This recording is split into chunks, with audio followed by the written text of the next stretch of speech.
The long-anticipated Ethereum merge has successfully occurred without a hitch, transitioning Ethereum from a proof-of-work to a proof-of-stake blockchain. Joining me now is Mike McGlone, the Senior Commodity Strategist at Bloomberg Intelligence. Mike, welcome back. Hello, Michelle. Thanks for having me back. All right, Mike, let's start off with the merge. The massive overhaul of Ethereum has finally happened. The upgrade now making Ethereum 99% more energy efficient with proof of stake or validators replacing the miners. How significant is the merge? I think the big picture to think about with Ethereum is it's revolutionary. Just like I came from the futures pits and they revolutionized finance. It's revolutionizing finance like futures and ETFs. All right. Well, we did see the price falling around 8% today. Many thought that this was a case of buy the rumor, sell the news.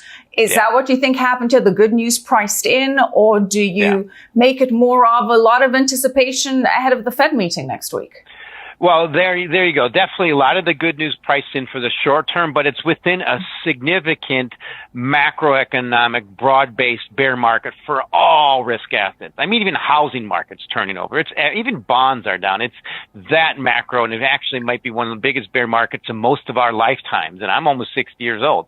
And I think it's just early days because I've never seen this before, Michelle. We have that much aggression from the Federal Reserve and within a market, a global economy that's really tilting significantly towards recession. I mean, we have a Bloomberg economics tracker that's pretty seriously a good indicator in 2008. It's gone negative for a global economics tracker. So that's the macro. You dig into the cryptos, and I think what's happening is what's really happened this year is the markets realize that this BITCOin thing is one of the world's most significant leading real-time 24/7 traded leading indicators. It's just indisputable now. I mean, it come Friday happy hour, that's when you really see it. And Saturday, you see what's going on. And Sunday, you see what's going on.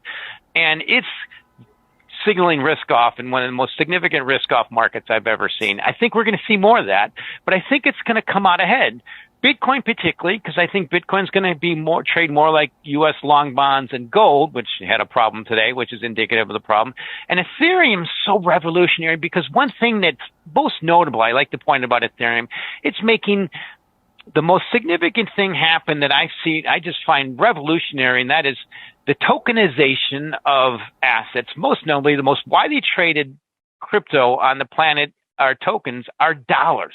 Ethereum made that happen. Yes, there's competitors, but Ethereum was the leader. Tether's one of them. There's a dozen crypto dollar wannabes. People call them stablecoins, but people are realizing how revolutionary this technology is. And they all know, most people realize, okay, I've got to adopt or fall behind. Now, what does that mean for the price of Ether?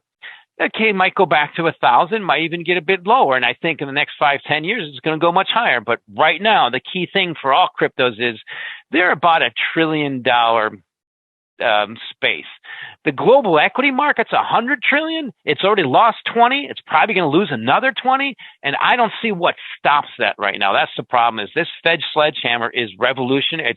It's that unique in the midst of a global economy that's tilting towards recession. So to me, that's how macro is. But you look at this 5 or 10 years from now, and that's where I think cryptos are going to really make the difference. But I view it as like the year 2000 and the internet bubbles just starting to roll over.